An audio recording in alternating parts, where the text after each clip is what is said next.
സുഹൃത്തുക്കളെ, കോൺഗ്രസിൽ ശശി തരൂരാണ് വാർത്താകേന്ദ്രം.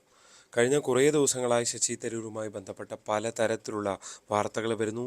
ശശി തരൂർ കോൺഗ്രസ് വിടാൻ പോവുകയാണോ, അതോ ശശി തരൂർ കോൺഗ്രസിനുള്ളിൽ ചില പ്രശ്നങ്ങൾ ഉണ്ടാക്കി നിലനിർത്തുകയാണോ? ശശി തരൂർ രാഷ്ട്രീയ എതിരാളികൾ, അതായത് കോൺഗ്രസിൻ്റെ രാഷ്ട്രീയ എതിരാളികളുടെ ചട്ടുകമാകുകയാണോ? ഇങ്ങനെ പലതരത്തിലുള്ള ചർച്ചകൾ നടക്കുകയാണ്. എന്താണ് ശശി തരൂരിൻ്റെ ലക്ഷ്യം? ശശി തരൂർ ഇപ്പോൾ നടത്തുന്ന നീക്കത്തിന് പിന്നിൽ എന്താണ്? നമ്മൾ ഈ വിഷയമാണ് വിശദമായി അവലോകനം ചെയ്യാൻ ആഗ്രഹിക്കുന്നത്. നിങ്ങളുടെ കമൻറ്റുകൾ ഈ വിഷയത്തെക്കുറിച്ചുള്ളത് തീർച്ചയായും നിങ്ങളുടെ അഭിപ്രായം എന്താണെന്നുള്ളത് ഉറപ്പായും കമൻറ്റായി രേഖപ്പെടുത്തണം. നമുക്കൊരു ചർച്ചയിലൂടെ തന്നെ മുന്നോട്ട് പോകാം. ഒരു കാര്യം തീർത്തും പറയാം, ശശി തരൂർ കേരളത്തിൻ്റെ മുഖ്യമന്ത്രിയാകാൻ ആഗ്രഹിച്ചിരുന്ന ഒരാളാണ് എന്ന കാര്യത്തിൽ യാതൊരു സംശയവുമില്ല.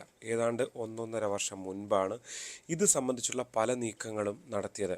ശശി തരൂരിൻ്റെ അന്നത്തെ നീക്കങ്ങൾക്ക് പിന്നിൽ അന്ന് ജീവിച്ചിരുന്ന ഉമ്മൻചാണ്ടിയുടെ പിന്തുണ ഉണ്ടായിരുന്നു എന്നുള്ളതും യാഥാർത്ഥ്യമാണ്. പല വാർത്തകളിലും മുന്നോട്ട് വന്നതാണ്.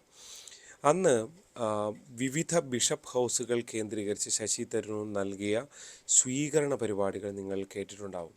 കോട്ടയത്തോ പാലായിലും കാഞ്ഞിരപ്പള്ളിയിലും അങ്ങനെ പ്രധാനപ്പെട്ട കേന്ദ്രങ്ങളിലെല്ലാം ശശി തരൂർ പെട്ടെന്നൊരു ദിവസം സന്ദർശനത്തിനെത്തുകയാണ്.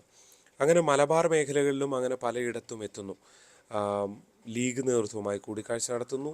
അതിനൊക്കെ പിന്നാലെ NSSൻ്റെ മന്നം ജയന്തി സമ്മേളനം ഉദ്ഘാടനം ചെയ്യാൻ എത്തുന്നു ശശി തരൂർ.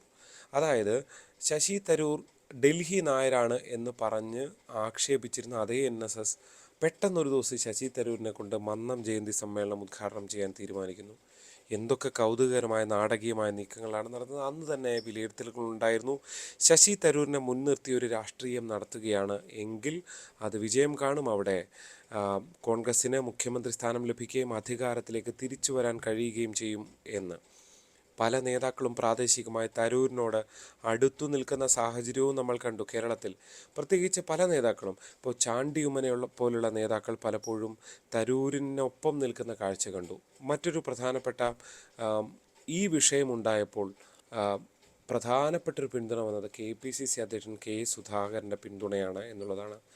അപ്പോൾ കോൺഗ്രസിൽ ഒരു വിഭാഗത്തിൻ്റെ പിന്തുണ ശശി തരൂരിന് അന്നുമുണ്ട് ഇന്നുമുണ്ട് എന്ന് തന്നെ ഈ വിവാദങ്ങൾക്കൊക്കെ ശേഷം നടക്കുന്ന ചർച്ചകളിൽ നിന്നും പ്രതികരണങ്ങളിൽ നിന്നും നമുക്ക് മനസ്സിലാക്കാൻ സാധിക്കുന്നതാണ്. ഇനി പറയാം, എന്താകും ശശി തരൂരിൻ്റെ ലക്ഷ്യം? അത് BJP ആണോ അതോ CPM ആണോ? കാരണം CPM സർക്കാരിനെ പുകഴ്ത്തിയാണ് ശശി തരൂർ സംസാരിക്കുന്നത്. വ്യാവസായികമായി കേരളം ഒരുപാട് മുന്നിൽ പോകുന്നു എന്ന് പറഞ്ഞുകൊണ്ട് പിണറായി സർക്കാരിനെ മാത്രം പുകഴ്ത്തി ശശി തരൂർ സംസാരിക്കുന്നു. ഒടുവിൽ രാഹുൽ ഗാന്ധി ചർച്ച നടത്തി എല്ലാ പ്രശ്നങ്ങളും അവസാനിച്ചതായി വരുന്നതിന് തൊട്ട് പിന്നാലെ മറ്റൊരു ദേശീയ ദിനപത്രത്തിൽ വാർത്ത വരുന്നു. ശശി തരൂരിൻ്റെതായ അഭിമുഖം വരുന്നു. അത് തനിക്ക് കോൺഗ്രസ്സിന് തന്നെ വേണ്ടെങ്കിൽ തനിക്ക് മറ്റു വഴികളുണ്ട് എന്ന തലക്കെട്ടോടുകൂടി. തരൂർ അത് ദുർവ്യാഖ്യാനം ചെയ്തതാണ്, തലക്കെട്ടിൻ്റെ പ്രശ്നമാണെന്നൊക്കെ പറയുന്നുണ്ട്. പക്ഷെ ആത്യന്തികമായി ആ പത്രം ആ വാർത്ത പിൻവലിക്കാൻ തയ്യാറായിട്ടില്ല എന്നുള്ളത് കൊണ്ട് തന്നെ തരൂർ ചില നീക്കങ്ങൾ ഇപ്പോൾ നടത്തുന്നു എന്നത് വീണ്ടും വീണ്ടും വീണ്ടും വ്യക്തമാകുകയാണ്. എന്താണ് ആ നീക്കം? അത് BJP ആണോ CPM ആണോ? ശശി തരൂർ ഒരു ഇൻ്റർനാഷണൽ ഫിഗറാണ്. അതുകൊണ്ട് കേരളത്തിനുള്ളിൽ ഒതുങ്ങി നിന്നുകൊണ്ട് എന്തെങ്കിലും ശശി തരൂർ ആഗ്രഹിക്കുന്നു എന്ന് കരുതാൻ വയ്യ. അതായത് CPMന് കേരളത്തിന് പുറത്ത് ഒരു രാഷ്ട്രീയം കളിക്കാനുള്ള സാധ്യത ഇപ്പോഴില്ല. ഒരു പ്രധാനമന്ത്രി അല്ലെ കേന്ദ്രമന്ത്രിയോ ഒന്നും കിട്ടാനുള്ള സാധ്യത നിലവിൽ എന്തായാലും ഇല്ല. അതുകൊണ്ട് തന്നെ CPMനെ പുകഴ്ത്തി പറയുന്നുണ്ടെങ്കിൽ പോലും അതാണോ തരൂരിൻ്റെ ലക്ഷ്യം? പ്രത്യേകിച്ച് കേരളത്തിൽ തന്നെ വളരെ കുറച്ച് ദിവസമാണ് ഓരോ മാസവും തരൂർ നിൽക്കാറുള്ളത്. ആ മണ്ഡലത്തിൽ തന്നെ വല്ലപ്പോഴും വന്നു പോകുന്ന ഒരാളാണ്. ഇടയ്ക്കിടയ്ക്ക് ഓഫീസ് അദ്ദേഹത്തിന് നന്നായി പ്രവർത്തിച്ചുകൊണ്ട് ഇടയ്ക്ക് വന്ന് സന്ദർശനം നടത്തി പോകുന്ന ആളാണ് തരൂർ. ഒരു പരിധിവരെ ഡൽഹി പൊളിറ്റിക്സാണ് തരൂർ കാര്യമായി ശ്രദ്ധ കേന്ദ്രീകരിക്കുന്നത്. അങ്ങനെയെങ്കിൽ തരൂരിൻ്റെ ലക്ഷ്യം BJP ആണോ? BJP ആകാതിരിക്കാനുള്ള സാധ്യത നമുക്ക് തള്ളിക്കളയാൻ കഴിയില്ല. പല തവണയും തരൂർ BJPയിലേക്ക് എത്തുന്നു എന്ന തരത്തിലുള്ള പലതരത്തിലുള്ള ചർച്ചകളും വന്നതാണ്. പക്ഷേ ഏറ്റവും ഒടുവിൽ മനസ്സിലാക്കാൻ സാധിക്കുന്നത് തരൂരിനോട് വലിയ താല്പര്യം BJP നേതൃത്വം ഇപ്പോൾ കാട്ടുന്നില്ല എന്നുള്ളതാണ്. പ്രത്യേകിച്ച് പല തവണ തരൂർ വാക്ക് കൊടുത്തെന്നും പല ചർച്ചകൾ നടത്തിയെന്നും പക്ഷേ തരൂർ വാക്ക് പാലിക്കുന്നില്ല എന്നും അമിത്ഷായെ പോലുള്ള ആളുകൾക്ക് അഭിപ്രായമുണ്ട്. അതുകൊണ്ട് തരൂരിന് ശക്തമായ നിലപാടെടുക്കട്ടെ. അങ്ങനെ ഉണ്ടെങ്കിൽ തരൂരിനെ സ്വീകരിക്കാൻ BJP തയ്യാറാണ്. പക്ഷേ തരൂരിൻ്റെ ലക്ഷ്യം അതാണെന്നും ഇപ്പോൾ കരുതാൻ കഴിയുന്ന സാഹചര്യമല്ല. തരൂർ ഫലത്തിൽ മറ്റൊരു നീക്കം നടത്തുന്നു എന്നാണ് വിലയിരുത്തുന്നത്. അതായത് തരൂർ ഇപ്പോൾ രമേശ് ചെന്നിത്തല പണിക്കിറങ്ങിക്കഴിഞ്ഞു, മുഖ്യമന്ത്രിയാകാനുള്ള പണിക്കിറങ്ങിക്കഴിഞ്ഞു. യഥാർത്ഥത്തിൽ വി ഡി സതീശനെ ഒരു വള്ളപ്പാട് പിന്നിലാക്കിക്കൊണ്ട് പൊതുപരിപാടികളിലും പ്രക്ഷോഭങ്ങളിലുമൊക്കെ താനാണ് യഥാർത്ഥ പ്രതിപക്ഷ നേതാവെന്ന് കാണിക്കുന്ന തരത്തിലേക്ക് രമേശ് ചെന്നിത്തല പണി തുടങ്ങിക്കഴിഞ്ഞു. സംസ്ഥാനത്തൊട്ടാകെയുള്ള നേതാക്കളൊക്കെ അടുപ്പത്തോടെ ചേർത്ത് പിടിക്കാനും തുടങ്ങിക്കഴിഞ്ഞു. രമേശ് ചെന്നിത്തലയുടെ അത്രയും സംഘടനാ ബന്ധങ്ങൾ അല്ലെങ്കിൽ നേതാക്കളുമായി ബന്ധം വി ഡി സതീശൻ ഉണ്ടെന്ന് കരുതാനും വയ്യ. ഒരു പക്ഷേ പാർട്ടി സംവിധാനങ്ങളെയൊക്കെയും നന്നായി കൊണ്ടുപോയി കെ പി സി പ്രസിഡൻ്റായ പരിചയമുണ്ട്, ആഭ്യന്തരമന്ത്രിയായിരുന്നു, പ്രതിപക്ഷ നേതാവായിരുന്നു. മാത്രമല്ല ഈ ഒരു ഗ്രൂപ്പ് പൊളിറ്റിക്സ്, കരുണാകരൻ്റെ കളരിയാണ് രമേശ് ചെന്നിത്തല, അത് നന്നായി കൊണ്ടുപോകാൻ അറിയാവുന്ന ആളാണ് രമേശ് ചെന്നിത്തല. കഴിഞ്ഞ തവണ ഒരല്പം പിഴച്ചു, അതുകൊണ്ട് പ്രതിപക്ഷ നേതൃസ്ഥാനം പോയി എന്നതൊഴിച്ചാൽ രമേശ് ചെന്നിത്തല ഒരു വള്ളപ്പാടിന് മുന്നിലാണ്. അപ്പോൾ രമേശ് ചെന്നിത്തല മുഖ്യമന്ത്രി സ്ഥാനാർത്ഥിയായി ശ്രമം നടത്തി ചാടി ഇറങ്ങുമ്പോൾ അതേ സ്ഥാനം ആഗ്രഹിക്കുന്ന തരൂർ വെറുതെ ഇരിക്കാൻ പാടുണ്ടോ? തരൂർ യഥാർത്ഥത്തിൽ ഇപ്പോൾ ചെയ്യുന്നത് ഒരു പരിധിവരെ ഒരു ബഹളം വെക്കുകയാണ് എന്ന് മാത്രമാണ് വിലയിരുത്താൻ കഴിയുക. കാരണം തൻ്റെ ഡിമാൻഡ് കൂട്ടുകയാണ്. ഇപ്പോൾ കോൺഗ്രസിൻ്റെ ദേശീയ നേതൃത്വം തന്നെ വിളിച്ചല്ലോ.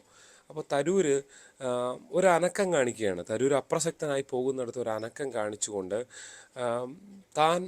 തനിക്ക് ഡിമാൻഡുള്ള ആളാണ്, താൻ ഇങ്ങനൊരു ഫിഗറാണ്, ദേശീയ ഫിഗറാണ്, ഇൻ്റർനാഷണൽ ഫിഗറാണ്, തന്നെ കൃത്യമായി പരിഗണിച്ചില്ലെങ്കിൽ താൻ പലതരത്തിലും മുന്നോട്ട് പോയേക്കാം എന്ന സൂചന നൽകുന്ന ആൾ കൂടിയാണ്. നമുക്കറിയാം ദേശീയ തലത്തിൽ AICC ജനറൽ സെക്രട്ടറി, AICC അധ്യക്ഷ സ്ഥാനത്തേക്ക് മത്സരിച്ച ആൾ കൂടിയാണ് ശശി തരൂർ. അങ്ങനെ ആ തരത്തിലും വലിയ ഫിഗറുള്ള ഒരു നേതാവാണ് തരൂർ. അതുകൊണ്ട് തന്നെ തൻ്റെ സ്ഥാനം ഉറപ്പിക്കാൻ വേണ്ടിയുള്ള ഒരു കളികളാണ് ശശി തരൂർ ഇപ്പോൾ നടത്തുന്നത് എന്ന വിലയിരുത്തലാണ് യുക്തിഭദ്രമായിട്ടുള്ളത് ഇപ്പോഴത്തെ സാഹചര്യത്തിൽ എന്ന് മാത്രമാണ് കരുതാൻ കഴിയുക. കാരണം CPM എന്നൊരു ഓപ്ഷനിലേക്ക് തരൂർ പോകില്ല.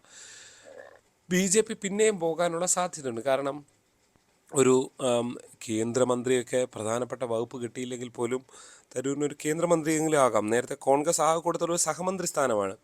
അല്ലെങ്കിൽ അന്തർദേശീയ തലത്തിലുള്ള എന്തെങ്കിലും പദവിയൊക്കെ തരൂരിന് കൊടുക്കാവുന്നതേ ഉള്ളൂ. അങ്ങനെയുണ്ടെങ്കിൽ BJP പിന്നെയും തരൂരിന് സാധ്യതയുള്ള ഓപ്ഷനാണ്. പക്ഷേ അപ്പോഴും തരൂർ BJPയെ പലതവണ പറഞ്ഞു പറ്റിച്ചിട്ടുണ്ട് എന്നുള്ളതാണ് BJP കേന്ദ്രങ്ങൾ നൽകുന്ന സൂചന. അതുപ്രകാരം ഇപ്പോഴും ചില സാധ്യതകൾ തരൂർ തേടുന്നുണ്ട് എന്നുള്ളത് യാഥാർത്ഥ്യമാണ്. കേവലം ഒരു പ്ലാൻ മാത്രമായിരിക്കില്ല. ഒരു പ്ലാൻ പരാജയപ്പെട്ടാൽ പ്ലാൻ ബിയും പ്ലാൻ സിയും ഒക്കെ തരൂരിൻ്റെ കയ്യിൽ കാണും. എന്തായാലും ഒരു കാര്യം ഉറപ്പാണ്, ഇവർ അതിശക്തമായി പടപ്പുറപ്പാട് തന്നെ നടത്തുകയാണ് ശശി തരൂർ. ശശി തരൂരിൻ്റെ ലക്ഷ്യം മുഖ്യമന്ത്രി സ്ഥാനമാണ്. അതിനുവേണ്ടിയുള്ള തൻ്റെ സ്പേസ് ഉറപ്പിക്കുക, തൻ്റെ അസ്തിത്വം തുറന്ന് കാട്ടുക, തൻ്റെ രീതികൾ കാട്ടുക എന്നുള്ളത് തന്നെയാണ് തരൂർ ചെയ്യുന്നത്. എന്താണ് നിങ്ങൾക്ക് തോന്നുന്നത്? അത് കമൻറ്റായി ഒന്ന് പറയുമോ? വീഡിയോ ഇഷ്ടപ്പെട്ടാൽ മറ്റ് സുഹൃത്തുക്കൾക്ക് അയച്ചു കൊടുക്കണം. ചാനൽ സബ്സ്ക്രൈബ് ചെയ്യാൻ ഒരിക്കലും മറക്കല്ല്. നന്ദി.